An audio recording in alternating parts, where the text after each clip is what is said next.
मैं मानता हूं कि हिंदुओं की सरकार ना होकर ये ब्राह्मणों की सरकार है। ब्राह्मण इडियोलॉजी से चलने वाली सरकार है।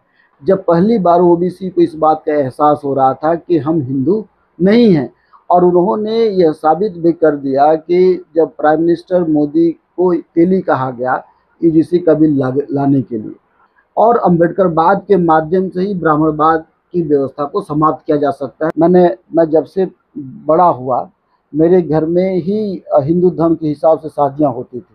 वो शादियां खत्म हो गई, अब नहीं हो रही हैं। मेरे ही घर में लोग जय राम जी की बोलते थे, अब जय भीम बोल रहे हैं। ये कहाँ से परिवर्तन हुआ? और प्रभु राम, आपको पता होगा, इसके ऊपर बवाल भी मचा था कि प्रभु राम ने रामायण का अध्ययन करेंगे तो ऋषि शंभू का वध कर दिया था। वध क्यों किया था? क्योंकि वो शूद्र जाति से संबंध रखते थे। सबरी का के बारे में, सबरी के साथ क्या नाइंसाफी हुई उसके बारे में आप जानते हैं। जब मैंने रामायण देखा तब रामायण बहुत अच्छा लग रहा था।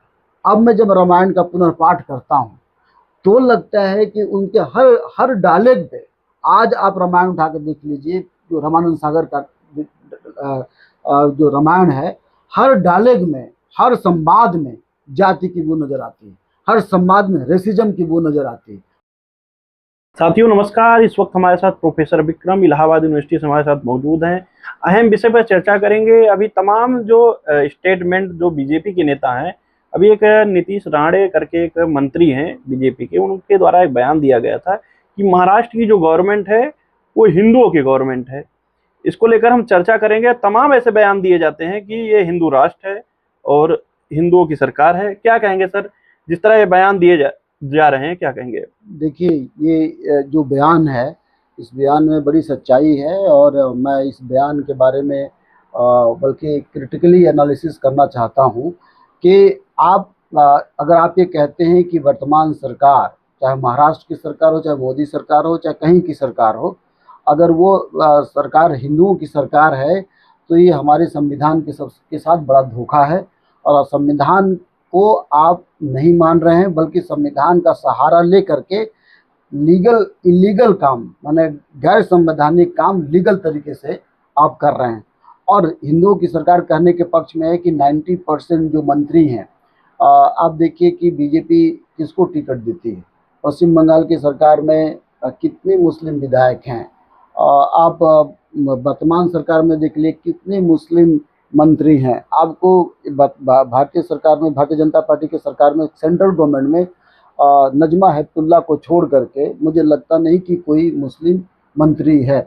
और जो मुस्लिम मंत्री है भी, वह केवल जो मुस्लिम से रिलेटेड अल्पसंख्यक मंत्रालय है उसी को दिया जा रहा है। तो वह दिखाता है कि आपके मंत्रालय में जो मुस्लिम एलिमेंट है, उस एलिमेंट को दरकिनार करने की तरीका है।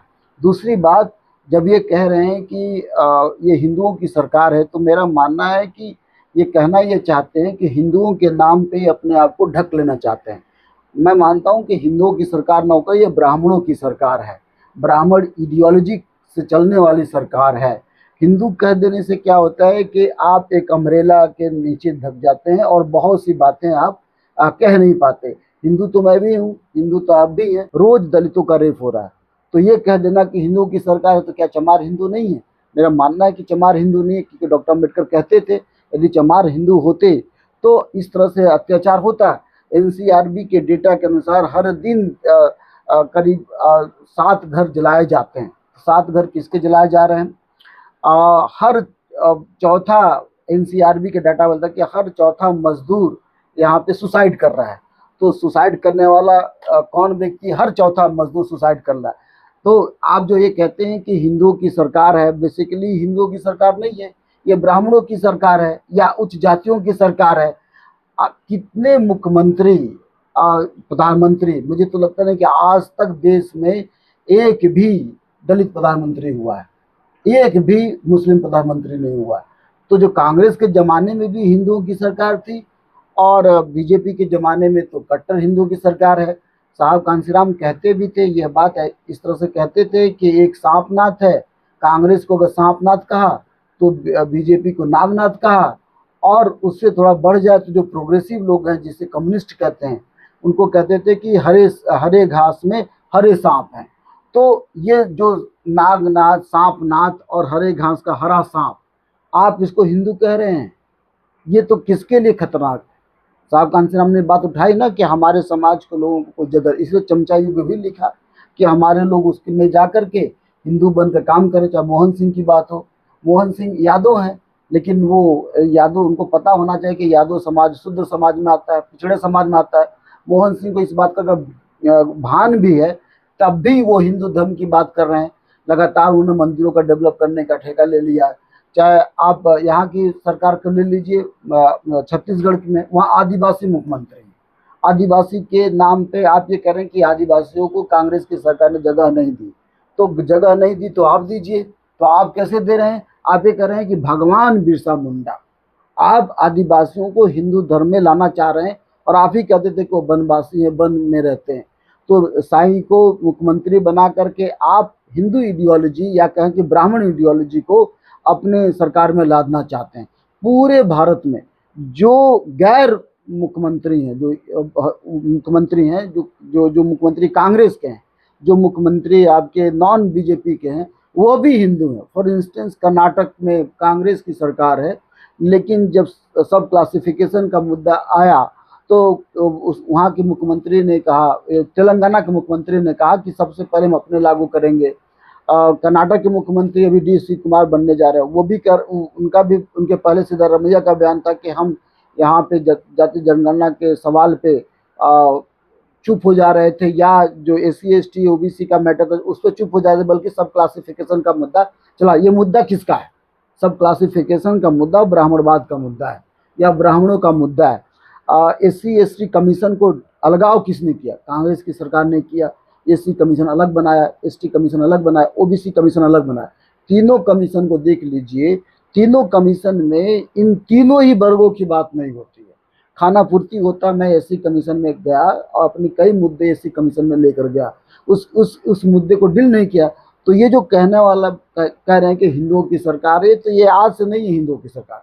जब से भारत, सो कॉल्ड तथाकथित भारत, भारत शब्द बहुत बाद में आया, जब से भारत बना है तब से यहाँ पे हिंदुओं की सरकार इनडायरेक्टली है, या यूँ कहें कि ब्राह्मणों की सरकार इनडायरेक्टली है। कुछ देर के लिए मौर्य साम्राज्य की बातें छोड़ करके बाकी समय पे हिंदू आइडियोलॉजी, यहाँ तक कि उस जमाने में भी कहा जाता था कि ब्राह्मणों और उनके ऊपर टैक्स नहीं लगाए। जी, मैं अगला सवाल लेना चाहता हूँ सर। जिस तरह UGC एक्ट जो आया था, जिसको लेकर आपने एक बहुत अहम भूमिका निभाई कि बहुजनों की तरफ से जो आपने लड़ाई लड़ी कि जो है ये एक्ट लागू हो। जिस तरह तमाम आप लोग जाते हैं कि संस्थाओं में, जिस तरह यूनिवर्सिटियों में, चाहे रोहित वेमुला हो, पायल तरबी हो, तमाम ऐसे मामले आए, तो आप लोगों ने, आपने बढ़ चढ़ के इसमें हिस्सा लिया इलाहाबाद में। अभी जिस तरह OBC को शामिल कर लिया गया था, SC ST का मामला था, अब जिस तरह चुनाव, आगे चुनाव है, और जिस तरह हिंदू मुस्लिम का एजेंडा खेला जाता है, तो SC ST OBC के लोग इनडायरेक्टली क्या नाम है, हिंदू बनकर वो बीजेपी और RSS जैसे संस्थाओं में जुड़ते हैं, उनको वोट करते हैं। उन तक क्या मैसेज पहुंचाना चाहेंगे? देखिए, UGC, मैं ये कहता हूँ कि यूनिवर्सिटीज, कॉलेज, स्कूल एक प्रयोगशाला है। किसका प्रयोगशाला? हिंदुओं का प्रयोगशाला है। इसमें ये प्रयोग करते रहते हैं। प्रयोग कैसे करते रहते हैं कि उनको पता नहीं होने दिया जाता है कि आप किस तरह से उनके शिकार हो जाते हैं। मैं बार बार यह सवाल उठाया हूँ कि सिलेबस के माध्यम से, पेडागॉजी के माध्यम से आपको हिंदूकरण किया जाता है। सिलेबस आपने देखा कि लगातार सिलेबस में बदलाव हो रहे हैं। पेडागॉजी का मतलब होता है कि जो टीचर पढ़ाते हैं, तो ऐसा नहीं कि क्रांतियों के सवाल यूनिवर्सिटी में नहीं पढ़ाए जाते हैं, लेकिन पेडागॉजी इस तरह से है कि आप उसको हिंदू बनाने में मजबूर कर देते हैं। अब एक UGC भारतीय इतिहास का दो ऐसे पल आया, एक जब मंडल कमीशन आया और दूसरा UGC का दूसरी बात आई थी, जब पहली बार OBC को इस बात का एहसास हो रहा था कि हम हिंदू नहीं हैं। और उन्होंने यह साबित भी कर दिया कि जब प्राइम मिनिस्टर मोदी को तेली कहा गया UGC का बिल लाने के लिए, और मजे की घटना देखिए कि मोदी सरकार ने ये जान गई कि इस मुद्दे पे ब्राह्मण हमारा विरोध कर रहा है, अपर कास्ट हमारा विरोध कर रहा है, लगातार बयान दे रहे हैं, तो उन्होंने इस देश के chief justice of India Suryakant को कह दिया कि इस मुद्दे को पेंडिंग में रखो, और पेंडिंग में रख रहे हैं। अब ये बात मोदी भी, सब, मुझे तो शर्म आनी चाहिए इस देश के प्राइम मिनिस्टर को कि जब तुम्हें तेली कहा गया तभी तुमको इस देश से रिजाइन कर देना चाहिए, या तभी तुम्हें समझ में आ जाना चाहिए कि तुम तेली हो, तुम्हारा मुंह देखना पाप नहीं है। तो वही तो हिंदुओं की सरकार, यही तो कहा जा रहा है हिंदुओं की सरकार है, तो नहीं, हिंदुओं की सरकार में तेली तमोली ऐसे शब्दों का इस्तेमाल भी मैंने किया आपको क्या कहा कि ये हिंदू के नाम पे बचना चाहते हैं।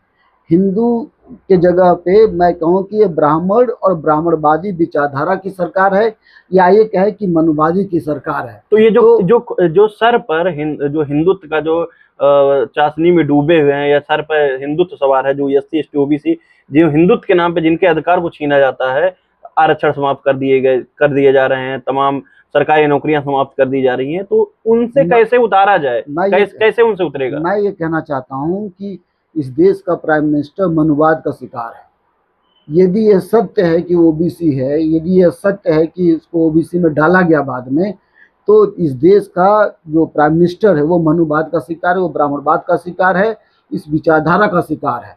और जहाँ तक ये सवाल है कि इन इन विचारधाराओं के माध्यम से आप कैसे इसको हटा सकते हैं, तो उसका एक ही विचारधारा है कि अम्बेडकरवाद ही इसका काट है, और अम्बेडकरवाद के माध्यम से ही ब्राह्मणवाद की व्यवस्था को समाप्त किया जा सकता है।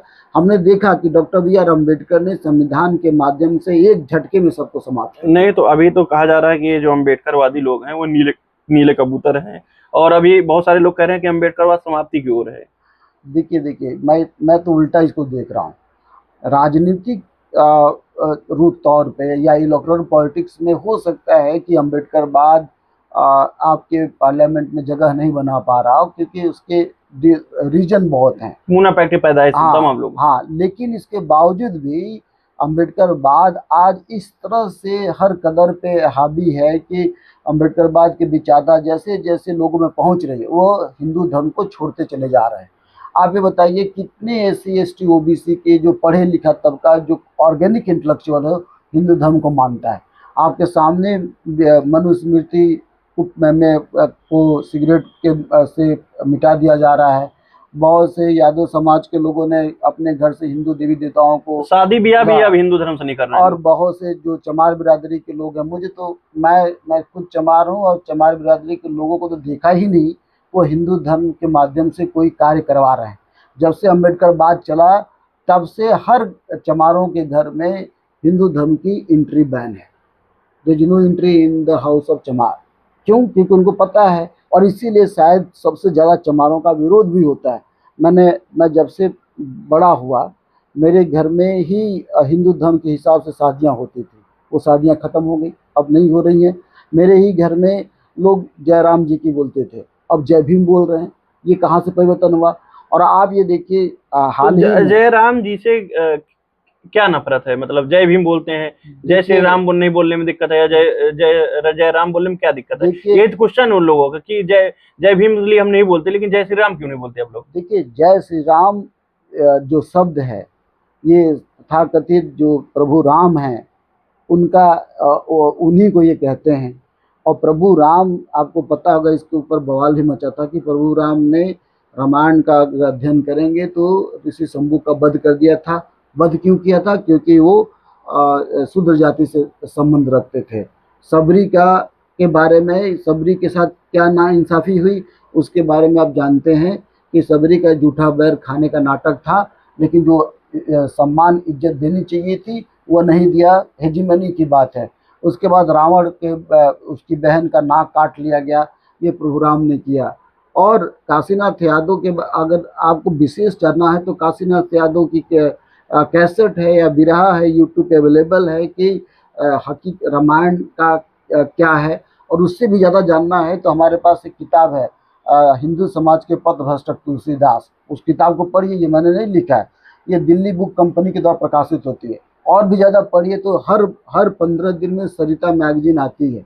सरिता मैगजीन को लिखने वाले यही दिल्ली बुक कंपनी से पब्लिशर, उसमें हर रोज़, हर बार, हर अंक में हिंदू धर्म के खिलाफ या सभी धर्मों के खिलाफ बताया जाए, जिसमें वेद, रामायण, महाभारत, तमाम धर्म ग्रंथों में अपने जो जो जो जो दलित समाज है या जो ओबीसी समाज है उसको राक्षस कहा गया, उसको राक्षस शब्द से इंडिकेट किया गया, उसको काला कहा गया कि वो काले रंग के हैं, तमाम लोगों को काला कहा गया। इसी आधार पे द्रविड़ मूवमेंट भी शुरू हुआ, जिसमें कहा गया कि ये द्रविड़ हैं, काले रंग के हैं।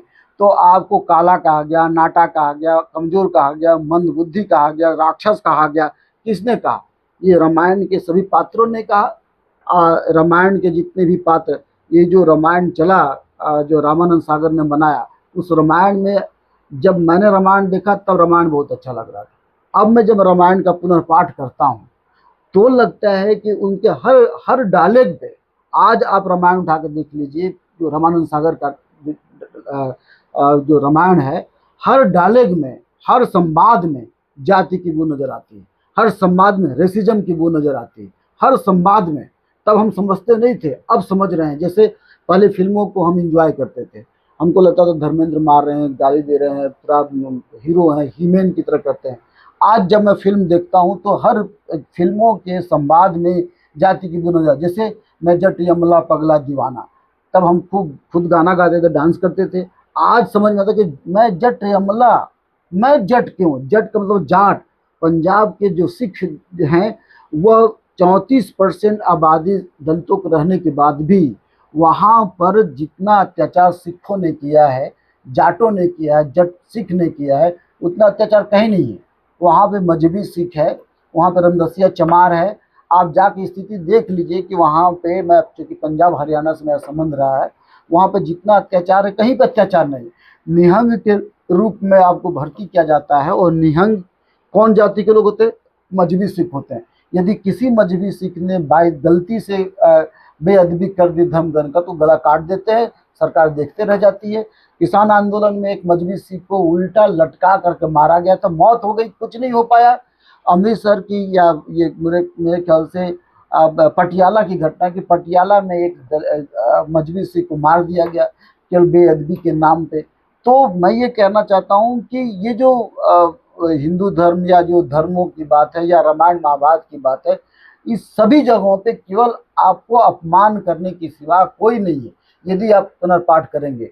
तो अब क्या हुआ कि जब से जैसे एक धर्म, इनका ये बड़ा अच्छा नाम है, मैं नाम भूल रहा हूँ, उन्होंने धर्म ग्रंथों का पुनर्पाठ लिखा है। मैं ये मानता हूँ कि आज जो भारतीय ज्ञान परंपरा के नाम पे आपको जाति की परंपरा पढ़ाई जा रही है, उसको पुनर्पाठ होना चाहिए, नए सिरे से पढ़ाई होनी चाहिए, नए सिरे से हिस्ट्री लिखे जाने की ज़रूरत है। जब तक ये बात लिखी नहीं जाएगी तब तक आपको रामायण महाभारत के ग्रंथों का प्रासंगिकता ये बताते रहेंगे, जो आज हमारा समाज जब पढ़ेगा इसकी प्रासंगिकता को समाप्त कर देगा। जी, तो बहुत बहुत धन्यवाद साथियों। सर ने जो बातें कही उस पर आपकी क्या राय है कमेंट बॉक्स में जरूर दीजिए। तब तक लिए बने रहिए भोजन टिप्स। बहुत बहुत धन्यवाद।